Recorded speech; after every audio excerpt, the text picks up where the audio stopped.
Bom, esse é o segundo vídeo da Olimpíada de Literatura da competição Sênior 10, que é sobre o livro A Morte de Ivan Ilitch. Nesse vídeo eu quero falar sobre um fato muito óbvio, mas às vezes ignorado, né? E nós temos que pensar por que ele é ignorado.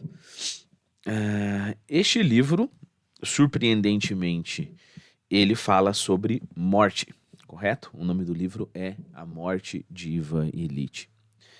Muito cuidado aqui para que o livro para você não seja simplesmente sobre a morte de alguém mais. O ponto desse livro, já dando o spoiler final da coisa aqui, interpretação final, o ponto é que não é somente a morte do Ivan Ilitch, é a tua morte. É exatamente isso que Ivan Ilitch descobre, né? A morte não é somente a morte do outro, a morte é minha morte. Para a gente ilustrar um pouco mais o que eu quero dizer com isso, vamos ler uma passagem que está na minha edição, da editora 34, está na página 14. Mas é um tema que perspassa todo o livro. Quer dizer, é o tema do livro. Finalzinho da página 14.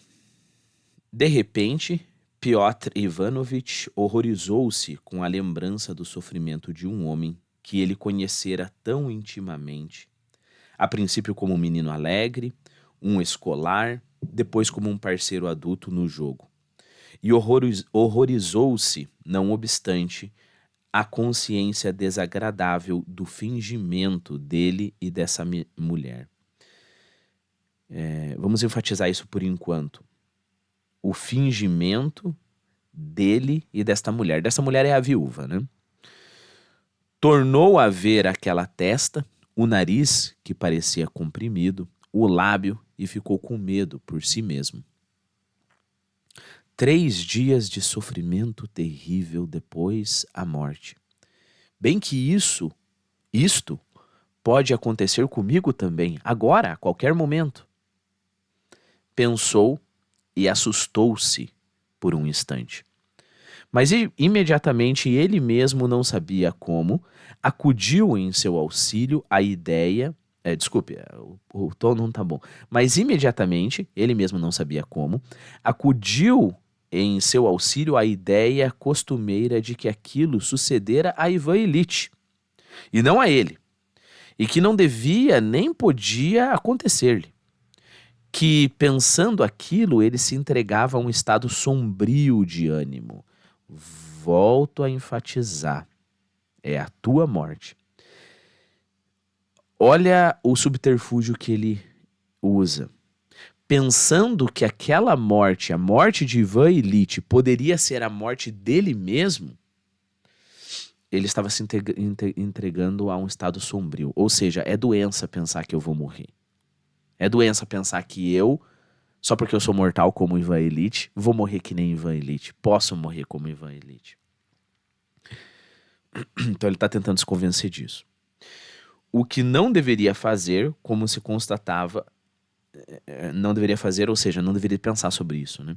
O que não deveria fazer, como se constatava pelo rosto de Schwartz. E tendo feito essa reflexão, Piotr Ivanovich acalmou-se e pôs-se a interrogar com interesse a viúva sobre os pormenores do passamento de Ivan Ilitch, como se a morte fosse uma aventura inerente a Ivan Ilitch apenas, e de modo nenhum a ele também. Ok? Então, lembre-se, se for para você aprender uma coisa deste livro, é que você vai morrer, tá bom?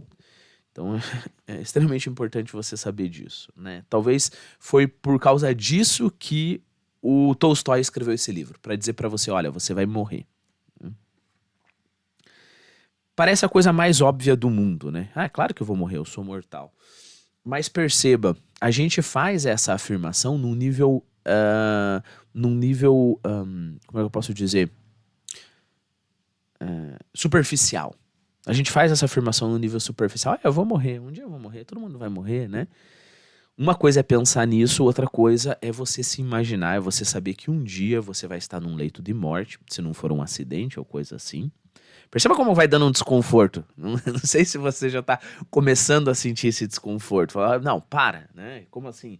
Você está começando a tentar imaginar como será a minha morte? Eu não sei como será, mas será, né?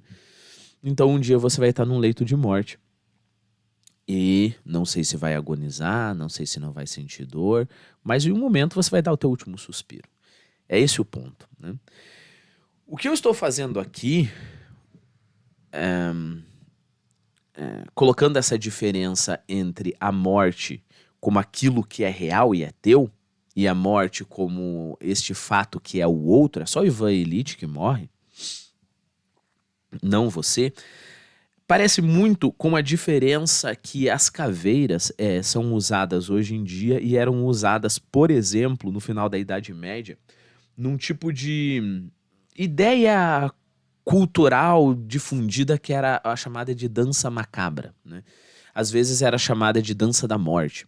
O que constituía a dança macabra ou a dança da morte? Uma ideia muito simples. Você tinha lá, começou, se eu não me engano, eu não sou especialista nesta área, o que importa é o que aconteceu, a diferença de perspectiva entre nós e esses caras da Idade Média.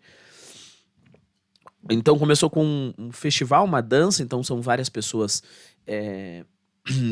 vestidas de caveira, e aí aquela caveira, cada caveira estava de mão dada ou guiava uma personagem, né? Um personagem da sociedade. Então tinha lá um rei, tinha lá um papa, tinha lá um trabalhador, tinha, sei lá, um vendedor, um artesão, e todos eles dançavam com a morte. Depois disso, você encontra várias representações artísticas. É uma coisa extremamente interessante, eu aconselho você a fazer isso. De pessoas dançando com a morte. Depois você tem alguns livrinhos que eram lançados de representações simples, novamente, da morte. Então tava lá, a morte e o príncipe. E aí uma frase, às vezes nada literária. O príncipe também dança com a morte. E aí é próximo. A morte e uma, sei lá, uma mãe. A mãe também dançará com a morte. Vou te dar um exemplo, né? De 2 versinhos. Eu só consegui achar em inglês, então eu vou traduzir aqui para você. Primeiro versinho. Imperador, sua espada não vai te ajudar. Seu cetro e a coroa são sem sentido, inúteis aqui. Eu te tomei pela mão, pois você deve comigo ir para a dança. Um outro versinho.